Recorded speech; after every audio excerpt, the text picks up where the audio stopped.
Factor Podcast.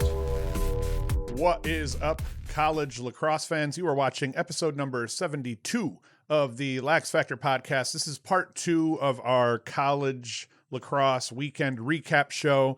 Today, we're going to get to some quick news about Duke's Joe Robertson. We're going to talk about High Point and Maryland. We're going to talk about Lafayette, Penn State. We're going to talk about Qunnipiac and Rutgers, and we're going to talk about the Marquette and Cleveland State game that went into overtime.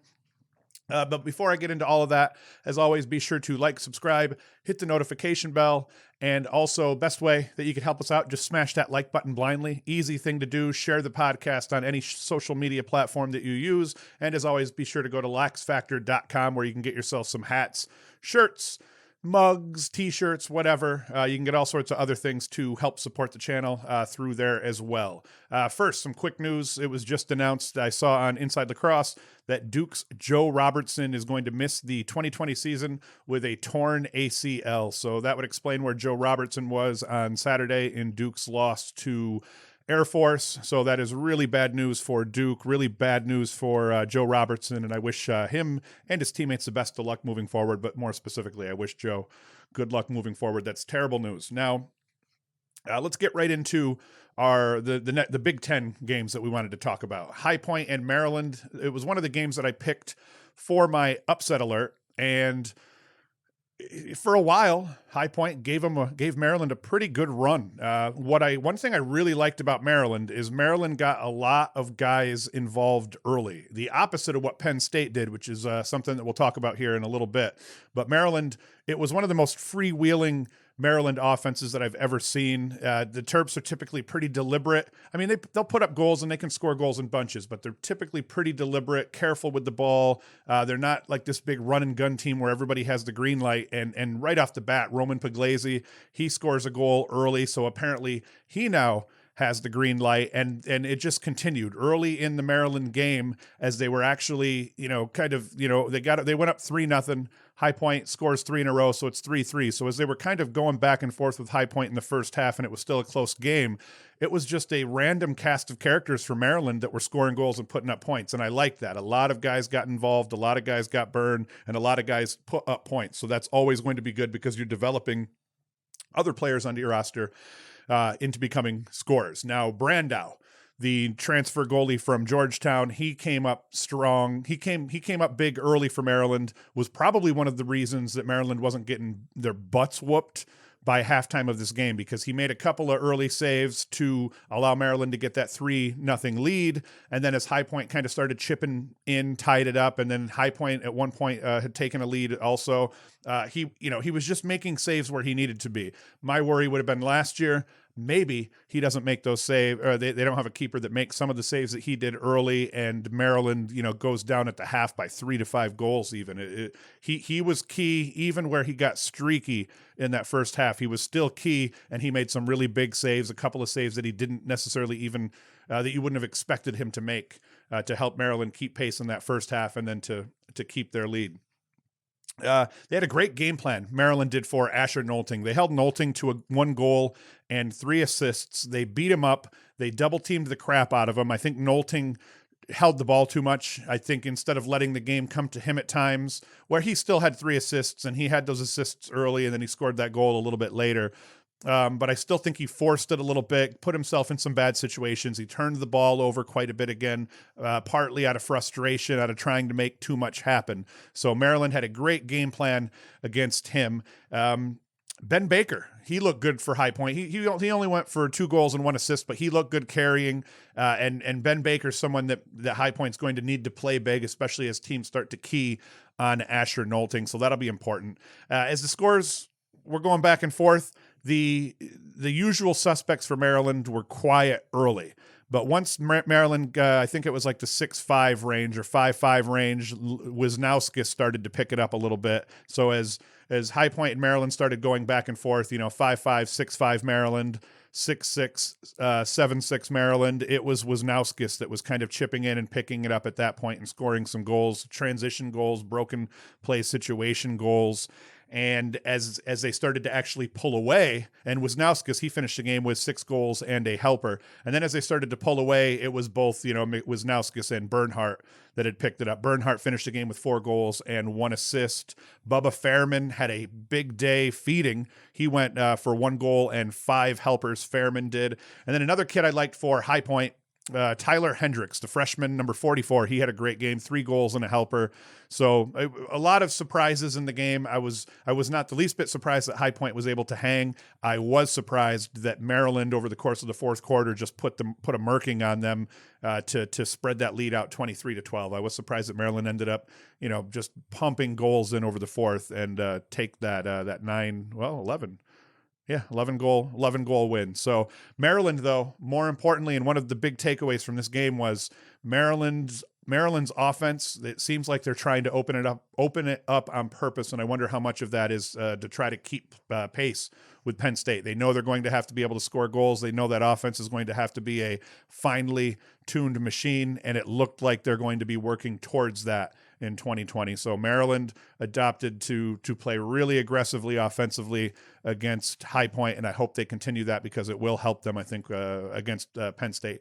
And I don't have the exact stat in front of me. I think Shockey was like 15-26 or something like that from the face-off X. He'll have to be better than that, or face-off dot now. He'll have to be better than that to handle Gerard Arceri. That's going to be important, is how can Shockey and the Maryland face-off units, how can they do against Gerard Arceri when it comes down to playing Penn State? The next game, and this was my bloodbath game that I'd picked. I'd picked Penn State to just beat bloody Lafayette. Penn State hosted Lafayette. Final score, 16-9. Not the bloodbath that I thought it was going to be. Right off the bat, one of the things I noticed was they were feeding the beast as it pertains to Grant Ament. And I don't have a highlight to really show it, but every possession, Ament got the ball, Ament went to the rack, and yes, he's their best player. Yes, he's possibly the best player in the country, or one of the best players in the country.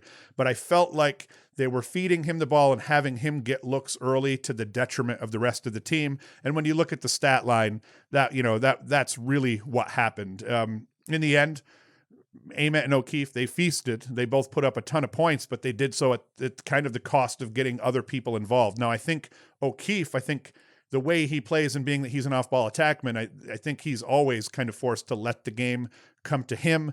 Ament, not so much. I mean, he took a lot of shots. He just carried the ball a lot. Granted, yes, he ended up with, what did I tell you, 6 assists on the day. He went 6 and 4, 6 goals, 4 assists for Ament, and O'Keefe went for 6 goals and 1 assist.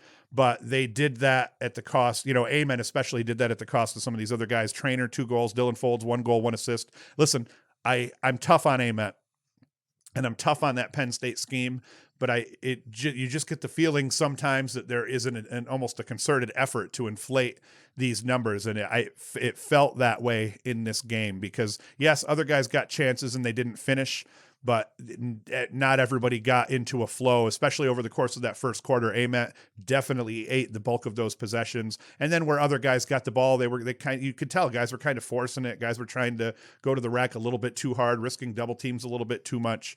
And then as for the why did it not end up being the bloodbath that we thought it was going to be, was, pretty much Penn State played everybody. What I was told was they pretty much got everybody off the bench. You could see at one point they were up 15-4 by the end of the third quarter. So the bloodbath and the rout was on, and then they gave up 5 goals over the fourth and only scored 1. So they emptied the bench, got people in, didn't beat Lafayette probably nearly as badly as they could have. But hey, hats off to Lafayette for making that making it reasonable in the end and for not giving up and folding. Arceri, 19 of 21 from the faceoff dot. So that is really tough. Arceri needs to be the second best faceoff guy in the country, so that Penn State can, hopefully get over that hurdle of Yale if they do end up meeting again in the playoffs. And Arceri proved today, or Saturday at least, that he was up to the task, going 19 of 21. So that was a big deal. We move on to Qunnipiac, Rutgers. Rutgers hosted Qunnipiac, and Rutgers beats them up 20-9. way too much Kieran Mullins and Ryan Gallagher. Mullins goes for 2 goals, 5 assists. Gallagher for 4 goals. David Sprock put up a hat trick for Rutgers. Steven Russo, Cleveland State transfer in cage, 12 saves versus 9 goals against for Rutgers also. Lloyd Palmer, 16 of 26 from the faceoff dot. Will Abbott for Qunnipiac, he goes for 4 goals on the day. So Rutgers handled their business. And once again, here's another Big Ten team that needs to be able to put up points, that needs to have a free wheeling offense. And hey, they put up 20. So teams are going to have to outscore Penn State quite often, I think, this season. And you saw Maryland and Rutgers both put up 20 goals. So that's a good sign for some of those Big Ten teams. We get into Marquette, 11, Cleveland State 10 in overtime. Marquette beats Cleveland State in OT. Marquette, they trailed 6-3 at the half, but they chipped away at that lead, got back even again. Then they kind of went back and forth throughout the rest of the game. Marquette took their first lead of the game with 6:09 left in the fourth quarter.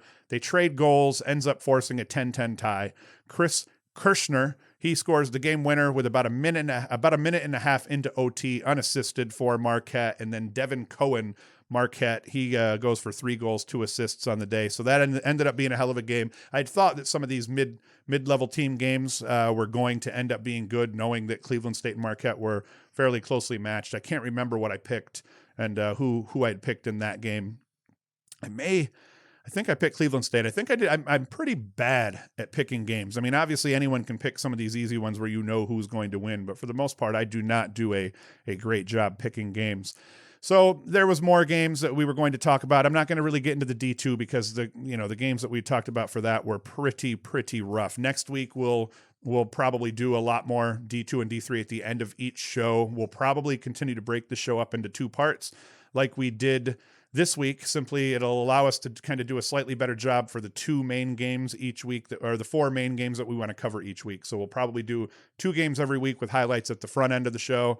On Monday, 2 games with highlights at the front end of the show on Tuesday, and then we'll talk about a boatload of lacrosse at the back end. But terrible news, as we said, about Joe Robertson. He's going to miss 2020 with a torn ACL. So that's not what we wanted to hear. That's not what Duke fans or Duke wanted to hear either. So we wish him the best of luck. As always, be sure to like, subscribe, hit the notification bell so that you're notified when we put out more videos. You can also go to laxfactor.com. You can get swag, hats, t-shirts. We have mugs. We have all sorts of stuff there. You can support us that way. Just watch our videos there.